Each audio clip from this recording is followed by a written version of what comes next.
Good evening. Welcome to tonight's scary bedtime story to help you fall asleep. Please comment below and tell me where you are watching from and what time it is there. I had been a police officer for 10 years patrolling the streets of Riverdale, Montana. My routine had become second nature. Start the shift with a quick briefing at the station, get updates on wanted suspects or recent crimes, and then head out in my cruiser. Some nights it was quiet, just a few traffic stops or the occasional noise complaint. Other nights it was like every call came all at once, and I'd be running around until sunrise. But I never imagined a night like the one I'm about to tell you. Before I became a cop, I was convinced I'd make it in football. I was a decent running back in high school, and my coaches always said I had the speed and the determination. However, after a torn ACL during my senior year, my hopes for a scholarship died. I eventually found my way into the police academy, figuring I could use the discipline I'd honed on the field. Over the years, I learned to love the job, helping people and feeling like I was doing something good for my community. But by 2018, after a decade on the force, it started to wear on me. That summer, we got word about a string of robberies in the Oakwood area. The suspect's name was Thomas Reynolds, medium build, dark hair, known for driving a silver sedan. He'd been elusive for weeks, always seeming to slip away just as backup arrived.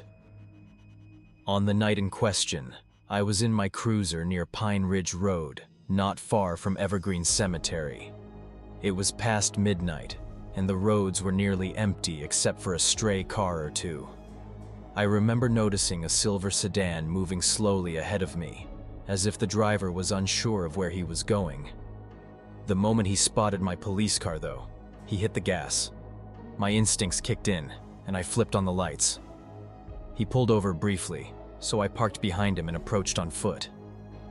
When I got to the window, the driver was visibly tense.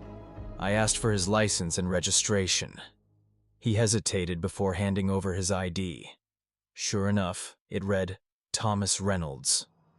My mind flashed back to the morning briefing. This was the guy. Same name, same description.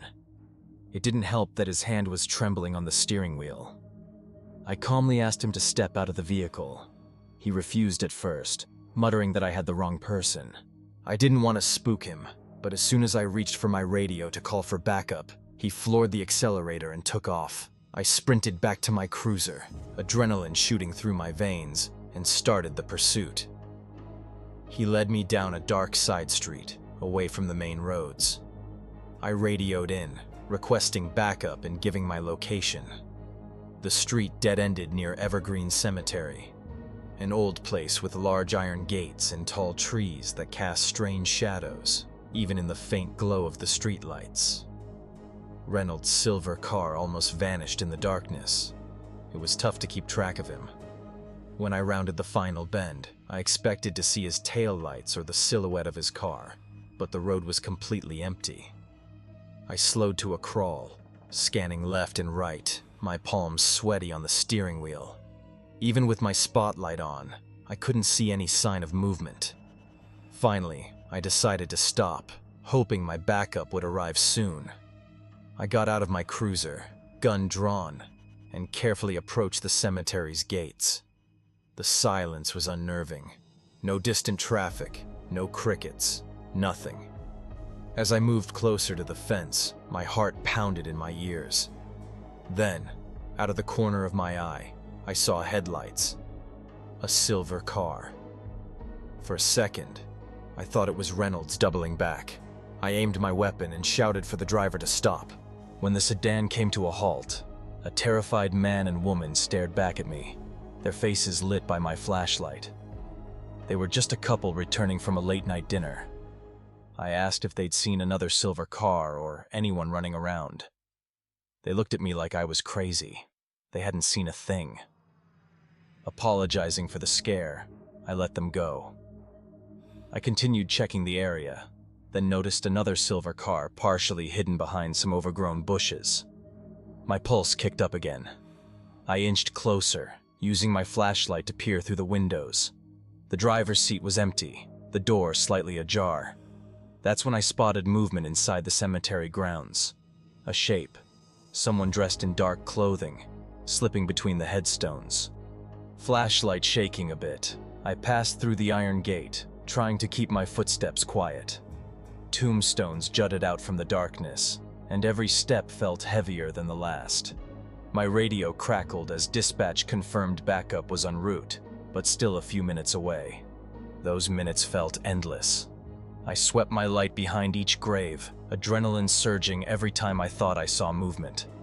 Suddenly, I heard a distinct crunch of gravel behind a large monument. I spun, and for a moment, I froze.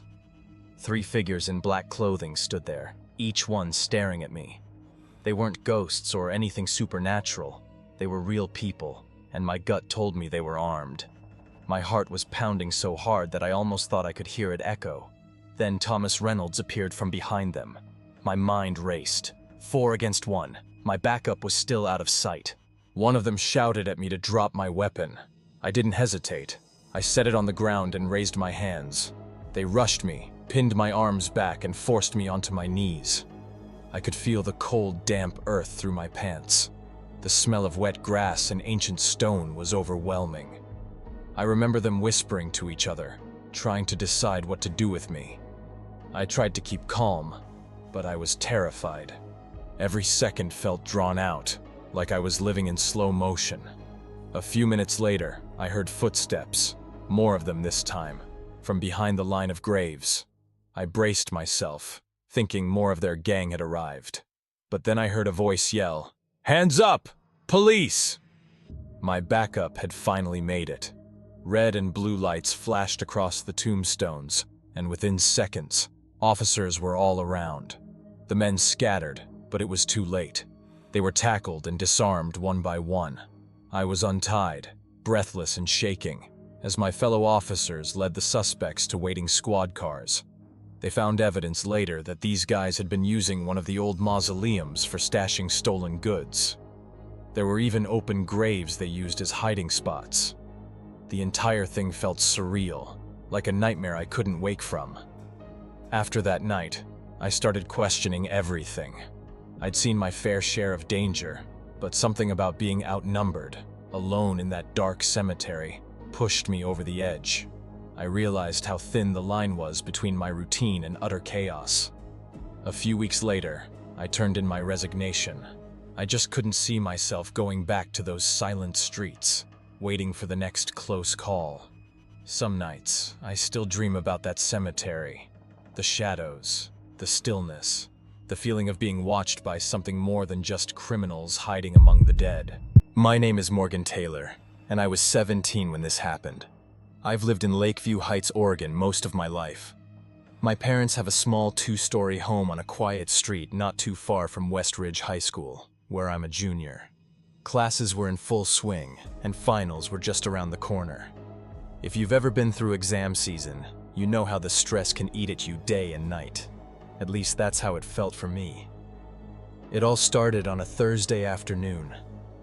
I came home from school feeling anxious because my biology exam was the next day, and I hadn't studied enough. To make matters worse, my parents were packing to leave for my cousin Ella's wedding in Pinecrest, about an hour and a half south of us. They'd be gone until Monday, which meant I'd be on my own for the first time. I helped my mom load suitcases into the trunk of our SUV, then double-checked that she hadn't forgotten anything. She could tell I was uneasy. She hugged me and said to call right away if anything felt wrong. I nodded, trying to look confident, but deep inside, my nerves were already frayed. She and my dad pulled out of the driveway at around 6:00 p.m., leaving the house strangely silent. I walked back inside and locked the door. Usually, I appreciate peace, especially when I need to study. But this time, something about the empty house made me uneasy. The absence of my parents' voices and the hum of their routine was unsettling. Every small noise seemed amplified. The faint ticking of the clock in the living room, the hum of the refrigerator. To take my mind off it, I decided to watch some TV. It helped, but I still felt on edge. After about an hour, I grabbed my phone and texted my friend Riley, a classmate of mine. We both had the same biology exam coming up. I asked if she could spend the night so we could study together. She agreed, saying she'd be over by 9 p.m.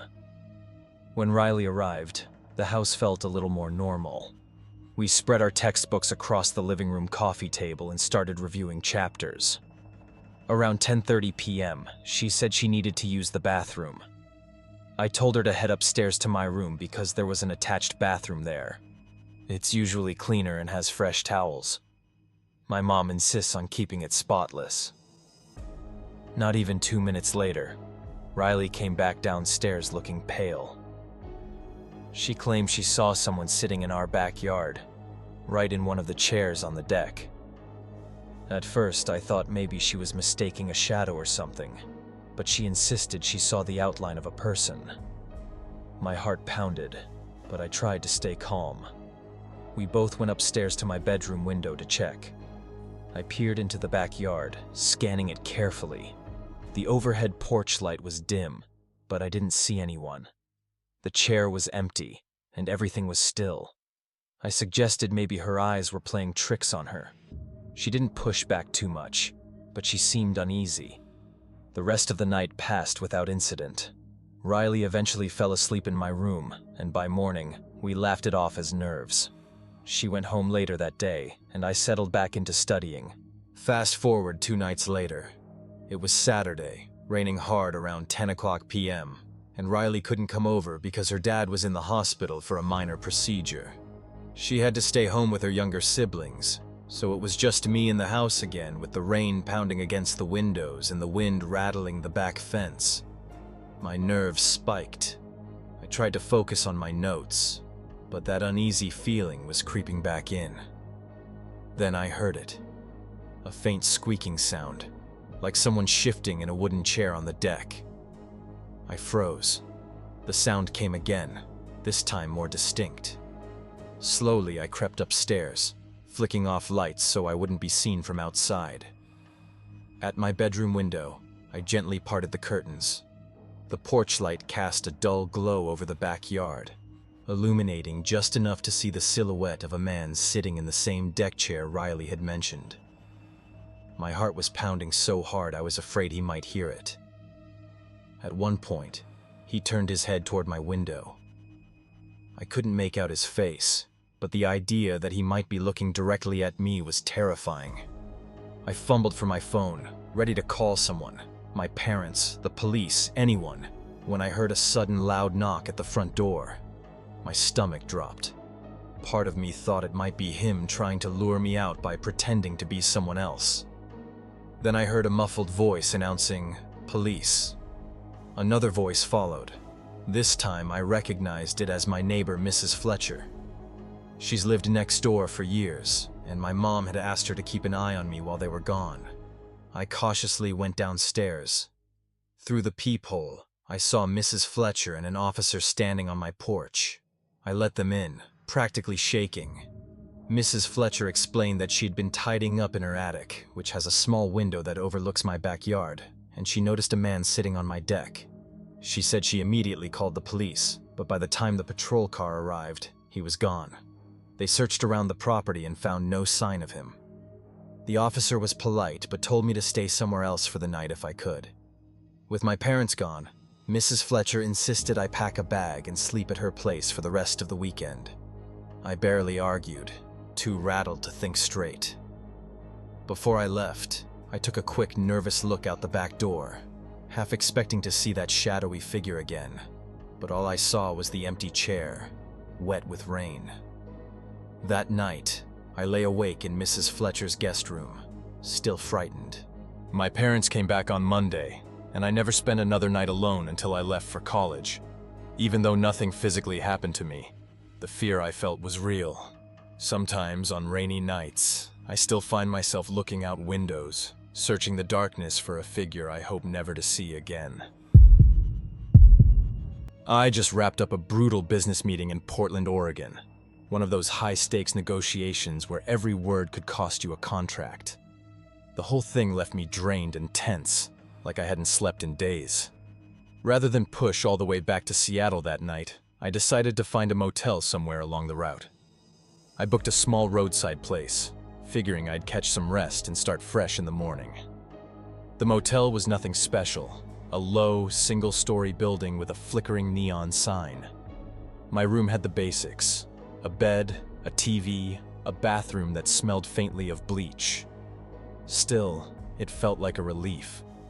I changed into a t-shirt and sweatpants, trying to forget the stress of that meeting. My phone buzzed with follow-up emails from my boss, but I ignored them for once and tried to settle in. At around 1 a.m., I heard a muffled sound outside my door. At first, I thought it might be rowdy guests or someone arguing, but then the noise got clearer. It was a woman's scream. It was loud and frantic, the kind of scream you associate with real fear. I hesitated for a moment, my heart pounding. Should I open the door or call the front desk? Before I could decide, her screams turned into words. She was yelling something about her husband being attacked. That jolted me into action. I cracked my door open to see a woman in a bathrobe, tears streaming down her face. She looked at me and pleaded for help, rambling that a motel worker had attacked her husband and even killed him. I froze. The word "killed" rang in my ears. I stepped into the hallway and asked where her husband was. She pointed to a room a few doors down, saying his body was there. I was freaked out, but I followed her, half out of concern, half out of shock. When we reached her room, I saw a man lying on the floor, motionless. I'm no doctor, but he looked bad. The police arrived not long after. Somebody else must have called, or maybe the night manager. They quickly ushered me out into the hallway while they examined the scene. The woman kept crying, saying a man who worked at the motel had tricked them into opening the door and then attacked her husband. She claimed she recognized him from earlier in the day when she was checking in. She said he'd been mopping the floors, lurking around. When an officer asked how this supposed worker got into a locked room, she looked confused. She mumbled something about him saying there was a problem with the room, a missing part or a repair. Her husband opened the door, and then the attacker lunged. The story felt patchy, like she was making it up on the spot. The police asked the motel manager to round up all the employees for questioning. A handful of people showed up: housekeepers, a maintenance guy, the clerk. But the woman insisted the attacker wasn't among them. The manager calmly said these were all the staff on duty, and nobody else. I noticed the officers exchanged skeptical looks. They decided to check the CCTV footage in the manager's office. That's when the woman got really anxious. She kept saying the attacker could be escaping right now, that the police needed to start searching the grounds. The cops ignored her and pulled up the security feed anyway. I wasn't in the office, so I didn't see what they found in real time, but I heard about it afterward. The footage showed the woman leaving her room earlier, wearing some sort of mask and walking around the parking lot carefully, almost like she was stalking someone. Then she went back into her room, and a few minutes later, she emerged screaming. There was no sign of a mysterious employee, no knocking at her door, no one else going inside. She got arrested on the spot for suspicion of murder. Apparently there were enough signs pointing to her involvement in her husband's death, plus the contradictory story about a motel worker that didn't match the video. The police cordoned off the area, and I overheard them saying something about searching for a weapon in the room. I didn't stick around to see what happened next. I had zero desire to spend another moment in that motel, especially with cops and crime scene tape all around. I packed my bag in a hurry, checked out with the bleary-eyed clerk, and drove off into the night. I didn't care that it was nearly 3:00 a.m. It was safer than staying put. Now, I can't piece together all the details. Was she planning this all along? Did something happen between them that escalated into violence? And why create a story about a random motel worker? All I know is I barely slept for days after that. My mind kept replaying the scene. The woman's frantic screaming, the lifeless body on the floor, and the cops shaking their heads at the CCTV footage. The motel was supposed to be a quick pit stop on my long drive back from a stressful meeting, but it turned into a whole different kind of nightmare. I never heard any follow-up in the news, probably because I was too scared to even look for it. Part of me wonders if there was more to the story than the police let on. Either way, I haven't stayed in a rundown roadside motel since, and I don't plan to. Some things you see, you can't unsee. And some places, once you leave, you never want to go back to. My name is Marcus Wilson. You may know me as a former offensive tackle from the Boston Mariners back in the early 2010s. It was always my dream to play in the Pro League. Sadly, a few heartless individuals ruined that dream for me. I got drafted by the Mariners in April of 2012 and started training camp in July. I was, and still am, a very shy and introverted person, and I didn't expect to befriend everyone on the team right away. I met every player on the team, including the coaching staff, and it was no problem at first. The second week of training camp then came, and that's when the hazing had started. The first hazing ritual I did was carrying veterans' bags and paying for team dinners. I didn't take offense to this, as I had done this before when I was a freshman on the football team in high school and college. I also knew that I wasn't the only one who had to go through this. The hazing would carry on within the next few weeks. Almost the whole team would make fun of me, but 3 guys on the team would take the hazing to a further level. Their names were Carson, Derek, and Victor. They would insult me by calling me names like Big Weirdo and Soft because of my quiet personality, and they would throw racial slurs at me. But it was primarily from Victor. I took this a little more personally than having to carry bags and pay for dinner. This had hit home more. I was a victim of racial abuse growing up, so this wasn't the first time someone would call me slurs. They would also mock my intelligence and say I wasn't cut for the Pro League, and I should be a scientist instead. They would say these things because I went to college at Princeton. I would initially try to laugh it off, and would even play along at times, as I wanted to fit in. During the 10th week of training, Victor left me a racist voicemail that said, "Hey, what's up, you half-piece of shit? I saw you on Twitter. You have been training for 10 weeks. I'm going to kill you. I'll slap your mother across the face." This voicemail hit harder than an elbow strike to a pregnant woman's stomach. Victor was now targeting my family, which he had never met before. Why was he doing this? What is this dude's deal? Why just me? Was it because I was more quieter and introverted than all the others, which made me stand out in a locker room that valued toughness and bravado? A lot of other black people were on the team, but none were victims of racial abuse like me. It was now early in the 2012 season, and this is where the harassment got worse. One time, I was pressured to pay thousands of dollars for team events, including a $15,000 Las Vegas trip that I didn't even attend. This was not a standard rookie dinner, but an excessive financial demand that I felt forced to comply with.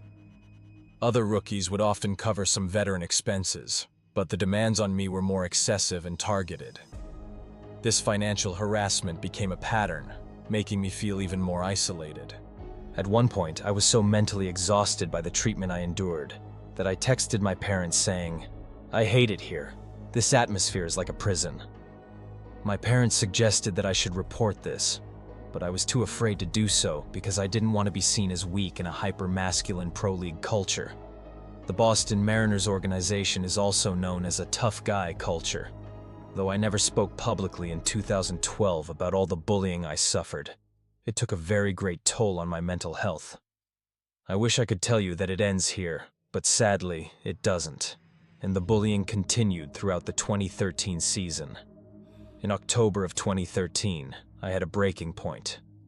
One day, I sat down at a table for lunch with Victor and my teammates, but as soon as I sat down, everyone stood up and left as a joke. This was a prank that had been used on rookies before, but for me, it was the final straw. I left the team's facility that day and never returned. After leaving the team, I checked into a mental health facility to deal with the depression and anxiety I suffered from the past 2 years of being on that team.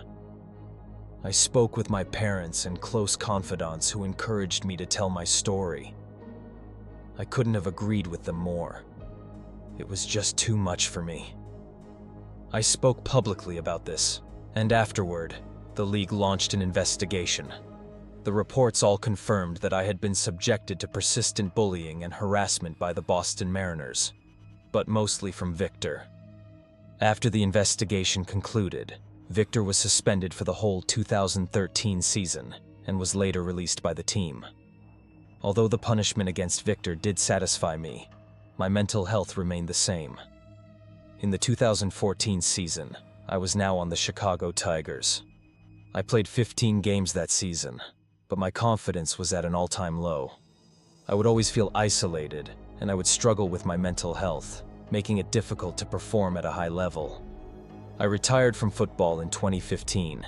In my retirement statement, I admitted that my pro career's emotional and mental toll was overwhelming. In 2016 to 2017, I was an advocate for mental health awareness and anti-bullying initiatives. I was helping other people who had been suffering from bullying. In May of 2024, I graduated from the University of Pennsylvania with an MBA in finance and real estate. I also am a co-founder of the Summit Path Group, which is a real estate platform. After accomplishing these things, I am now happier than I have ever been before. Although I might be loving my life right now, I will always have demons inside me from my pro league experience. For those of you who are being bullied, you need to speak up. If you don't, then the bullying will continue, and it could lead to you doing very dark things in life. You may feel alone, but you are never alone, and someone will always be there to help.